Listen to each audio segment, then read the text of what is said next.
नमस्कार बच्चों, आज हम पढ़ेंगे सभी मौर्य वंश के राजाओं के बारे में सीक्वेंस वाइज। तो पहले आता है चंद्रगुप्त मौर्य। ठीक है, चंद्रगुप्त मौर्य इन्होंने कब तक रूल किया था? 322 बीसी से लेकर 298 बीसी तक इन्होंने रूल किया था। तो इसमें फर्स्ट पॉइंट आता है Chandragupta dethroned the last Nanda ruler, that is Dhananand, and occupied Patliputra in 322 BC with the help of Kautilya और चाणक्य। तो चंद्रगुप्त जी ने जो नंद वंश के लास्ट राजा थे जिसका नाम क्या था? धनानंद, उनको हराया था और 322 बीसी में पाटलिपुत्र पे अपना कब्जा कर लिया था। और ये सब कैसे पॉसिबल हो पाया? चाणक्य जी की मदद से पॉसिबल हो पाया ये सब। चाणक्य ने मार्गदर्शन किया था चंद्रगुप्त जी का, तभी वो ये सब हासिल कर पाए थे। नेक्स्ट पॉइंट है इन 305 BC Chandragupta Maurya defeated Seleucus Nicator who surrendered a vast territory including Herat, Kandahar, Balochistan, Kabul in return for 500 elephants according to treaty between Chandragupta and Seleucus. The Hindu Kush became boundary between their states. तो 305 BC में चंद्रगुप्त मौर्य ने Seleucus Nicator को हरा दिया था और Seleucus Nicator के under जो भी एरियाज आते थे उन सबको उसने छोड़ दिया था। ठीक है, और उसके बदले में उन एरियाज के बदले में 500 हाथी उसने ले लिए थे। किसने लिए थे 500 हाथी? सेल्यूकस निकेटर ने लिए थे। ठीक है, ये एक टाइप से एक समझौता हो गया था दोनों के बीच में, चंद्रगुप्त और सेल्यूकस के बीच में। और समझौते के साथ साथ जो हिंदू कुश माउंटेन है वो उनकी सीमा का एक बीच का हिस्सा बन गया था कि भाई बाउंड्री बन गई थी। ठीक है, जैसे कि कोई, जैसे बचपन में आपने करा होगा ना स्कूल में कि अगर आपका जो बेंच मेट है उससे अगर आपकी लड़ाई हो जाती है तो ये जैसे बेंच होता है तो हम कहते हैं कि अच्छा, अब इस ये लाइन के इस साइड तेरा कोई भी सामान नहीं आना चाहिए, पेंसिल रबड़ कटर कुछ भी नहीं आनी चाहिए, बुक भी नहीं आनी चाहिए। अगर ऐसे बुक रख रखी है इसने और यहाँ पर आपने बुक रख रखी है तो इसकी ऐसे आधी बुक भी नहीं आनी चाहिए। भाई हमने तो ऐसे करा था, लड़ाई हो जाती थी बच्चों से। बचपन में तो आपके साथ भी ऐसे हुआ होगा, भाई बहन के साथ ही हो जाता है। तो ऐसा ही इनको लड़ाई के बाद एक बाउंड्री बनानी पड़ी थी। ठीक है, इस साइड है जैसे चंद्रगुप्त का पूरा एरिया, इस साइड है सेल्यूकस निकेटर का पूरा एरिया, और बीच में कौन सा माउंटेन है? हिंदू कुश माउंटेन है। अब अगला पॉइंट आता है Megasthenes was a Greek ambassador sent to the court of Chandragupta Maurya by Seleucus Nicator. जैसे हमने पढ़ा था ना लिटरेरी सोर्सेज में कि मेगास्थनीज जी आए थे चंद्रगुप्त मौर्य के दरबार में और उन्होंने वहाँ पर जो भी नोटिस किया मौर्य वंश का वो सब अपनी एक किताब में लिख किया था। उस किताब का नाम क्या था? इंडिका। ठीक है, वही बता रखा है कि सेल्यूकस निकेटर ने एक ग्रीक राजदूत को चंद्रगुप्त मौर्य के दरबार में भेजा। नेक्स्ट पॉइंट है Chandragupta became a Jain and went to Chandragiri hill, जो कि कहाँ पर प्रेजेंट है? श्रवण बेलगोला में, और ये कर्नाटका में है। With Bhadrabahu where he died by slow starvation, that is. तो चंद्रगुप्त मौर्य ने जैन धर्म को अपना लिया था, अपना सब कुछ राजपाट फैमिली वगैरह सबको मतलब त्याग दिया था और सिर्फ जैन धर्म को अपनाया था जिसमें अहिंसा और सत्य बोलना ये सब, इन सब चीज़ों को इम्पोर्टेंस दी जाती थी। और चंद्रगुप्त मौर्य ने जैन धर्म को अपना के फिर कहाँ पर प्रस्थान कर लिया था? चंद्रगिरी पहाड़ियों पर, जो कि कहाँ पर प्रेजेंट है? श्रवण बेल गोला में। और ये किन के साथ गए थे? इनके साथ एक व्यक्ति गए थे जिसका नाम था भद्रबाहु। वहाँ पर जाकर चंद्रगुप्त मौर्य ने धीरे धीरे अपना खाना छोड़ दिया था। कम कम खाते रहे वो, कम कम खाते खाते लास्ट में जाके उन्होंने अपना देह त्याग दिया था, अपनी जीवन शैली को ख़त्म कर दिया था वहाँ पर। नेक्स्ट पॉइंट आता है under Chandragupta Maurya for the first time the whole of northern India was united. तो चंद्रगुप्त मौर्य के टाइम पे ऐसा पहली बार हुआ था जब पूरा नदर्न इंडिया यूनाइटेड हो गया था, यानी कि पूरा भारत एकजुट हो चुका था। और पूरा भारत में कौन सा पार्ट था? Northern India. ठीक है, नॉर्थ साइड का। नेक्स्ट पॉइंट है trade flourished, agriculture was regulated, weights and measures were standardized and money came into use। तो व्यापार बढ़ा उस टाइम पे, एकजुट हो गए तो व्यापार बढ़ेगा, खेती भी अच्छे से होने लग गई थी, नाप-तोल भी समान होने लग गई थी, एक जैसी होने लग गई थी और पैसों का भी यूज़ होने लग गया था उस टाइम पे। नेक्स्ट पॉइंट आता है taxation, sanitation and famine relief became the concerns of state, यानी कि टैक्स, सफाई और अकाल राहत, ठीक है?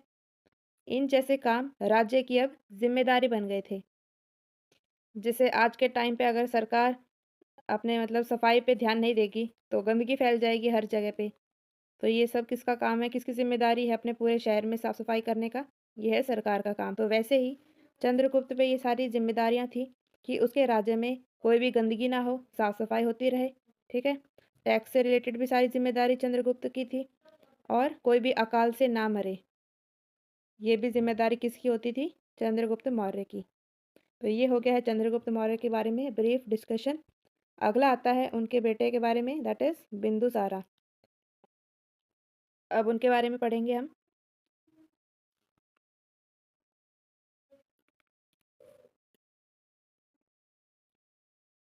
बिंदुसारा। बिंदुसारा का टाइम पीरियड क्या है, कब तक उन्होंने शासन किया था? 298 बीसी से लेकर 273 बीसी तक इन्होंने रूल किया। फर्स्ट पॉइंट आता है Chandragupta Maurya was succeeded by his son Bindusara, यानी कि चंद्रगुप्त मौर्य के बाद राजगद्दी किसने संभाली थी? बिंदुसारा ने, जो कि उनके बेटे थे। नेक्स्ट पॉइंट आता है Bindusara known to the Greeks as Amitrochates is said to have carried his arms to Deccan up to Mysore, यानी कि बिंदुसार को ग्रीक्स किस नाम से जानते थे? ये लोग जानते थे अमित्रोचेट्स नाम से, जिसका मतलब होता है दुश्मनों का नाश करने वाला, ठीक है? और बिंदुसारा ने सदर्न इंडिया में यानी दक्षिण भारत में अपनी विजय हासिल करी थी। अगला पॉइंट आता है Bindusara asked Antiochus one of Syria to send some sweet wine, dried figs and a sophist. Antiochus I sent wine and fig but politely replied that Greek philosophers are not for sale। तो बिंदुसारा ने request करी थी Antiochus one से कि उनके पास sweet wine भेजे और सूखे अंजीर भेजे और एक सोफिस्ट भेजे, यानी कि फिलोसफर भेजे। तो एंटियोकस वन ने क्या किया? स्वीट वाइन भेज दी, सूखे अंजीर भी भेज दिए, लेकिन उन्होंने नम्रता के साथ मना कर दिया कि जो फिलोसफर्स होते हैं वो लोग सेल के लिए नहीं होते हैं, तो वो हम नहीं दे सकते आपको। नेक्स्ट पॉइंट है बिंदुसारा पैट्रोनाइज्ड आजीविकास, यानी कि बिंदुसारा ने आजीविका को प्रोटेक्ट किया, ठीक है? ये सब बातें हो गई है बिंदुसारा राज्य की। अब हम पढ़ेंगे अशोका के बारे में। तो अब हम पढ़ेंगे अशोका राजा के बारे में। इन्होंने कब तक रूल किया था? 273 बीसी से लेकर 232 बीसी तक इन्होंने अपने राजगद्दी को संभाला था। तो इसमें फर्स्ट पॉइंट आता है according to Buddhist text when Ashoka the son of Bindusara was born, his mother, happy to have a child, said, now I am Ashoka, that is without sorrow, and so the child was named। तो Buddhist text के according जब बिंदुसारा का पुत्र हुआ तब उसकी माता ने ये कहा कि अब मुझे कोई शौक नहीं है, मतलब कि मुझे कोई अब दुख नहीं है। I am Ashoka. ये जो ए है, ए का मतलब विदाउट और शौक मतलब कोई भी दुख। अब कोई भी दुख नहीं है जीवन में क्योंकि उनका पुत्र हो चुका है। बच्चे का नाम भी अशोका रख दिया गया था। अब नेक्स्ट पॉइंट है it appears from the available evidence that is Buddhist literature mainly that there was a struggle for the throne among the prince on the death of Bindusara. तो जब बिंदुसारा की डेथ हुई थी उस टाइम पे सभी जो उनके बेटे थे बिंदुसारा के, उन सब में लड़ाई झगड़ा स्टार्ट हो गया था। कोई कहता कि राजगद्दी को मैं संभालूंगा, फिर दूसरा कहता कि नहीं नहीं मैं बनूंगा राजा, फिर तीसरा आके भी बोलने लग जाता है यही कि मैं बनूंगा राजा। तो ऐसे इन सब भाइयों के बीच में, सभी राजकुमारों के बीच में लड़ाई स्टार्ट हो गई थी, जिद बहस होने लग गई थी। Next, according to Buddhist tradition, Ashoka usurped the throne after killing his 99 brothers and spared Tisa, the youngest one. Radhagupta, a minister of Bindusara, helped him in fratricidal struggle. तो बुद्धिस्ट ट्रेडिशन के according Ashoka ने उन्होंने अपने सभी भाइयों को मार दिया था। सभी 99 भाइयों को मारा था और जो सबसे छोटा था जिसका नाम क्या था, तीसा, उसको बख्श दिया था, उसको नहीं मारा था। ठीक है। और जो राधा गुप्ता थे बिंदुसारा के मिनिस्टर, उन्होंने इस स्ट्रगल में अशोका का साथ दिया था। यहाँ पर जो वर्ड लिखा हुआ है ना, फ्रैट्रिसाइडल, इसका मतलब क्या होता है कि भाई भाइयों में ही लड़ाई हो जाना या फिर बहन भाइयों में लड़ाई हो जाना। इसको हम क्या बोलते हैं, फ्रैट्रिसाइडल स्ट्रगल। ठीक है। नेक्स्ट पॉइंट आता है, this war of succession accounts for interregnum for 4 years, that is 273 से लेकर 269 BC तक, and only after securing his position on the throne, Ashoka had himself formally crowned in 269 BC। यानी कि ये जो पूरी लड़ाई हुई थी सभी भाइयों के बीच में, इस लड़ाई के 4 साल बाद जब फॉर्मली अशोका ने अपने आप को किंग डिक्लेयर किया था, तब जाके उनका राज्याभिषेक हुआ था। वो अपनी राजगद्दी पे बैठ गए थे। नेक्स्ट है, under Ashoka the Mauryan empire reached its climax for the first time, the whole of the subcontinent living out the extreme south was under imperial control. यानी कि जब मौर्य एम्पायर का जो लास्ट टाइम चल रहा था, ठीक है, क्लाइमैक्स चल रहा था, और तब राजा कौन से थे, अशोका राजा थे।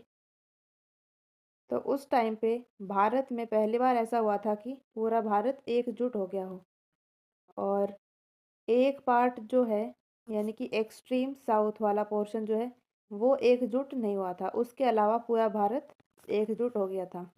ठीक है। और ये सबके किसके कंट्रोल में था, ये सब था अशोका के कंट्रोल में। ठीक है। अब देखिए हमारे पास एक पिंक बॉक्स दे रखा है, यहाँ पर टेबल गिवन है। तो जैसा कि आपको पता है कि अशोका ने अपने सभी रूल्स और आदेश, घोषणाएं सभी कहाँ पर लिखवा रखी थी, बड़े बड़े पत्थरों पर, बड़े बड़े खंभों पर, लकड़ियों पर, है ना, ऐसे खुदवा रखी थी। और उन सभी पिलर्स को और पत्थरों को, लकड़ियों को देश के अलग अलग भागों में रखा गया था, ताकि सभी को इन सब की जानकारियाँ हो। ठीक है। जैसे कोई अच्छी बातें लिख दी कि अहिंसा मत करो, मम्मी पापा क्या कहना मना करो। ठीक है। ये सब अच्छी अच्छी बातें लिखवा के डिफरेंट डिफरेंट प्लेसेस पे रखवा दी थी। तो फिर सभी अलग अलग जगह के लोग राजा को अलग अलग नाम से बुलाने लग गए थे। जैसे कि यहाँ पर नाम बता रखा है, जैसे कोई बोलता था राजा अशोका, कोई बोलता था अशोक मौर्य, कोई अशोक वर्धन बोलते थे। ठीक है। और भी नाम है, देव नाम प्रिय अशोका राजा, ये सब अलग अलग नाम रख दिए गए थे अशोका के ही। नेक्स्ट पॉइंट आता है, Ashoka fought the Kalinga war in 269 BC in 9th year of his coronation. The king was moved by the massacre in this war and before abandoned the policy of physical occupation in favor of policy of cultural conquest. In other words, Brih Ghosh was replaced by Dham Ghosh। इसका मतलब ये है कि जब अशोका अपने राजगद्दी पे बैठ गए थे, उनका राज्याभिषेक हो गया था, उसके 9 साल बाद उन्होंने एक युद्ध में पार्टिसिपेट किया। वो कौन सा युद्ध था, कलिंग या युद्ध। ठीक है, कलिंगा वॉर था। और इस युद्ध में अशोका ने ये देखा कि भाई बहुत ज़्यादा खून खराबा हो चुका है और बहुत ज़्यादा मारपीट हो चुकी है सबकी। तो ये सब देख के उनका दिल पसीज गया था, और उनको ये लगा था कि अब शायद ये जो लड़ाई झगड़ा है इन सब को दूर करके अहिंसा के मार्ग पे चलना चाहिए। वो ये सोचने लगे थे कि अब से मैं लड़ाई नहीं करूँगा, अब से मैं लोगों का दिल जीतूँगा। और जो भेरी घोष था, वो रिप्लेस होके क्या हो गया था? धर्मघोष। भेरी घोष यानी कि युद्ध की आवाज़, और धर्मघोष मतलब कि धर्म की आवाज़। यानी कि युद्ध वगैरह को छोड़ के अशोका धर्म के मार्ग पे चल दिए थे कलिंगा वॉर के बाद। अब नेक्स्ट पॉइंट आता है, Ashoka was not an extreme pacifist. He did not pursue the policy of peace for the sake of peace under all conditions. Thus, he retained Kalinga after his conquest and incorporated it into his empire. जैसा कि हमने देखा था कलिंगा युद्ध में कि अशोका को क्या लगा था कि भाई बहुत ज़्यादा खून खराबा हो चुका है और उनका दिल पसीज गया था। फिर उन्होंने सोचा था कि अभी लड़ाई झगड़े छोड़ के अब मैं धर्म के मार्ग पे चलूँगा, ये सब उन्होंने सोच लिया था। लेकिन इतने भी शांति प्रिय नहीं हुए थे अशोका। उनको जब भी ऐसा लगता कि हाँ भाई इस टाइम पे लड़ना चाहिए मेरे को, तो वो लड़ाई करते थे, चुप नहीं बैठते थे। तो इसी वजह से जो एरिया उन्होंने कलिंगा वॉर पे जीता था, उस पूरे एरिया को अपने एम्पायर के बीच में ही जोड़ लिया था। उस पूरे एरिया को अपने अंडर कर लिया था, ठीक है, पूरे एम्पायर में। नेक्स्ट पॉइंट आता है, Ashoka sent missionaries to the kingdom of Cholas and Pandyas and 5 states ruled by Greek kings. 5 राजाओं के नाम दे रखे हैं। We also know that he sent missionaries to Sri Lanka and Suvarnabhumi and also part of Southeast Asia. तो राजा अशोका ने अपना धर्म का प्रचार करने के लिए जो अपने मिशनरीज थे, ठीक है, वो उन्होंने चोलास और पांड्यास के किंगडम में भेजे थे और 5 स्टेट में भेजे थे जहाँ पर ग्रीक किंग्स रूल करते थे। श्रीलंका में भी भेजा था और बर्मा में भी भेजा था, दैट इज़ सुवर्ण भूमि में, और साउथ ईस्ट एशिया में भी भेजे थे ताकि उनके धर्म का प्रचार हो सके, सभी लोगों को पता चल सके। अब हम पढ़ेंगे अशोक धर्म के बारे में। तो स्क्रीन को मैं क्लियर कर देती हूँ पहले। अब हम पढ़ेंगे अशोकास धर्म के बारे में, ठीक है। तो इसमें पहला पॉइंट आता है, Ashoka's dharma can not be regarded as a sectarian faith. Its broad objective was to preserve the social order. It ordained that people should obey their parents, pay respect to Brahman and Buddhist monk, and show mercy to slaves and servants. तो जो अशोका थे उनका main purpose क्या था कि समाज में moral values को बनाए रखे। तो उनके धर्म के अकॉर्डिंग ये बताया गया है कि हमको अपने माँ बाप की जो भी कही गई बातें होती हैं उनका पालन करना चाहिए। उनकी बातों को पत्थर की लकीर मानकर उस आदेश का पालन करना चाहिए। और जो ब्राह्मण होते हैं और भिक्षु होते हैं उनकी हमको रेस्पेक्ट करनी चाहिए।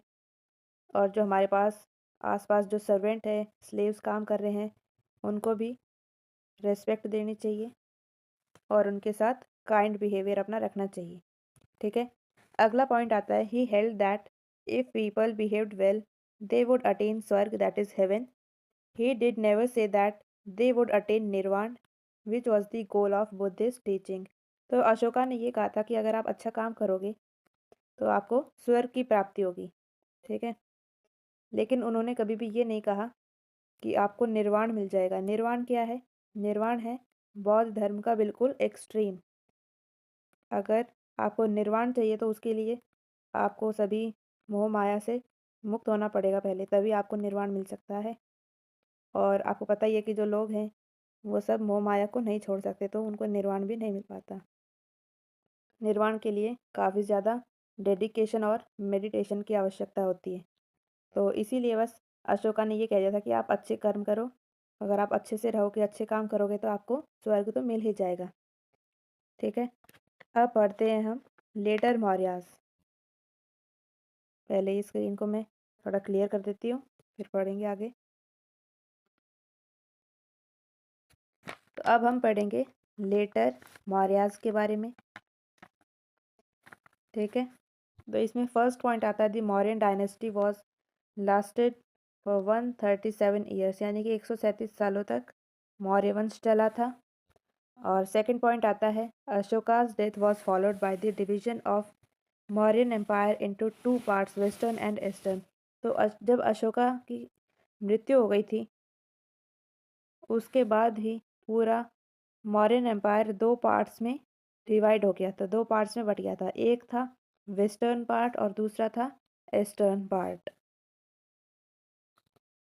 तो ईस्टर्न और वेस्टर्न को अब अलग अलग राज्य संभालेंगे, है ना, डिवाइड हो गया था तो अलग अलग राज्य आएंगे। तो जो वेस्टर्न पार्ट था वो तो किसने संभाला, कुणाल ने संभाला, जो कि अशोका के बेटे थे। और जो ईस्टर्न पार्ट है वो किस राजा ने संभाला था, दशरथ ने संभाला था। ठीक है, याद रखना, वेस्टर्न कुणाल ने और जो ईस्टर्न है वो दशरथ ने। नेक्स्ट पॉइंट है the last Mauryan ruler that is Brihadratha was assassinated in 185 BC by the commander-in-chief Pushyamitra Shunga who established his own Sung dynasty। तो जो लास्ट मौर्यन रूलर थे उनके कमांडर इन चीफ ने उनको मार दिया था ताकि वो अपना खुद का जो वंश है उसको आगे बढ़ा सके। ठीक है, तो फर्स्ट पॉइंट आता है हाईली सेंट्रलाइज्ड एडमिनिस्ट्रेशन। तो जो मौर्यन एम्पायर था वो काफ़ी बड़ा था, ठीक है, एरिया वाइज, और सब कुछ कंट्रोल किसके अंडर होता था, राजा के अंडर होता था। तो एक राजा पूरे एरिया पे मैनेजमेंट सिस्टम नहीं बैठा पाते थे सही से। जैसे कोई आदमी है, ठीक है, कोई इंसान है, वो खेतों का भी काम करता है और उसने घर पे गाय भैंसी बांध रखी है, उसका काम भी करता है और खाना भी बनाता है खुद के लिए। तो इतना ज़्यादा काम ये अकेला करेगा तो इसको दिक्कत तो आएगी और आगे जाके काम और भी बढ़ जाएगा। तो ये सब पूरा काम अकेले इस आदमी से संभाला नहीं जाएगा तो ये कमज़ोर पड़ जाएगा। तो उसी प्रकार यहाँ पर जो पूरा एम्पायर था वो राजा कंट्रोल नहीं कर पा रहा था क्योंकि वो अकेला ही कर रहा था, इसीलिए नहीं कर पा रहा था। अगर वो टीम में काम करता तो शायद अपने साम्राज्य को संभाल भी पाता। ठीक है, नेक्स्ट है पैसिफिक पॉलिसी ऑफ अशोका। जैसा कि हमने पढ़ा था अभी, कलिंगा वॉर के टाइम पे अशोका को क्या लगा कि भाई ज़्यादा खून खराबा ठीक नहीं है, अपने शांति से रहना चाहिए। तो ये पॉलिसी अशोका ने अपना ली थी अहिंसा की। तो इसी वजह से जो सेना थी उनके अंदर भी ऐसे आ गया था कि हाँ भाई सही कह रहे हैं हमारा राजा, तो हमको अहिंसा की तरफ चलना चाहिए, हिंसा की तरफ नहीं जाना चाहिए। तो इसी वजह से जो भी उनकी सेना थी सब कमज़ोर पड़ गई थी और दुश्मन उनके ऊपर हावी हो गए थे। नेक्स्ट है ब्रह्मैनिकल रिएक्शन। तो अशोका तो अपने धर्म का प्रचार करते रहते थे हमेशा, कभी श्रीलंका में या फिर कभी चोलाज में, पांड्यास के किंगडम में जाते थे उनके मिशनरीज अपने धर्म का प्रचार करने के लिए। तो इस वजह से जो ब्राह्मण थे वो सभी अशोका के अगेंस्ट हो गए थे। तो ये भी डाउनफॉल का एक कारण है। नेक्स्ट पॉइंट है the partition of the Mauryan empire. जब अशोका की डेथ हो गई थी तब पूरा मौर्यन एम्पायर दो पार्ट्स में बट गया था, that is western and eastern part. तो इस वजह से पूरा एम्पायर वीक पड़ गया था, कमज़ोर पड़ गया था और जो दुश्मन थे वो स्ट्रांग हो गए थे, उनको तो मौका मिल गया था हराने के लिए। नेक्स्ट है वीक लेटर मौर्यन रूलर्स। अब देखो जो अशोका राजा थे ना वो काफ़ी स्ट्रांग राजा थे, उसके बाद जो भी राजाएं आए हैं रूल करने के लिए वो सभी थोड़े ढीले टाइप थे। You can call them Dhillu rajas. Okay, next है प्रेशर ऑन मौर्यन इकोनॉमी। अब आर्थिक तंगी भी आ गई थी तो ये भी एक कारण था डाउनफॉल का मौर्यंस के लिए। नेक्स्ट है neglect of north west frontier. तो जो मौर्य के राजा थे वो लोग सभी एरियाज पे ध्यान तो देते थे लेकिन जो पोर्शन था नॉर्थ वेस्ट का उसकी तरफ ज़्यादा सुरक्षा का ध्यान नहीं दिया। तो इस वजह से भी जो पूरा मौर्यन वंश था उन सब का डाउनफॉल आ गया था। ठीक है, तो ये सभी कारण हैं, 7 कारण हैं जिनकी वजह से पूरा मौर्य वंश ख़त्म होता गया, धीरे धीरे कमज़ोर हो गया था ना, इसीलिए। अब देखो यहाँ पर एक टेबल गिवन है, टेबल में 2 राजाओं का नाम बता रखा है जो कि है चंद्रगुप्त और बिंदुसारा। अब देखिए यहाँ पर एक टेबल गिवन है, इसमें दो राजाओं के नाम लिखे हुए हैं। पहला राजा क्या है?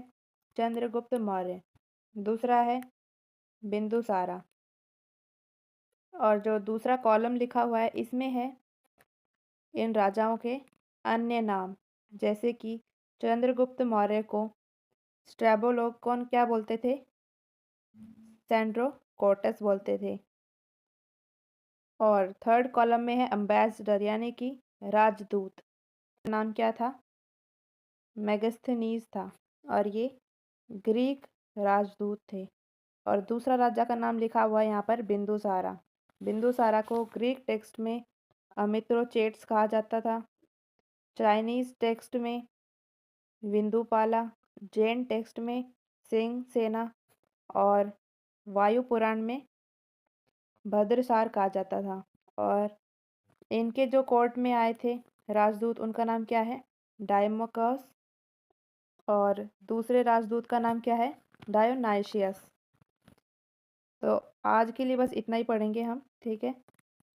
अब अगली वीडियो में हम देखेंगे मौर्यन एडमिनिस्ट्रेशन के बारे में, ठीक है। और इसमें भी पहला आता है central administration, then provincial administration and then municipal administration. फिर हम पढ़ेंगे कि आर्मी कैसी थी उस टाइम की, ठीक है। इन सब के बारे में पढ़ेंगे अगली वीडियो में। तो आई होप आपको अच्छे से समझ में आया होगा आज की क्लास का कंटेंट। तो थैंक यू सो मच। और ये आपकी स्माइली है।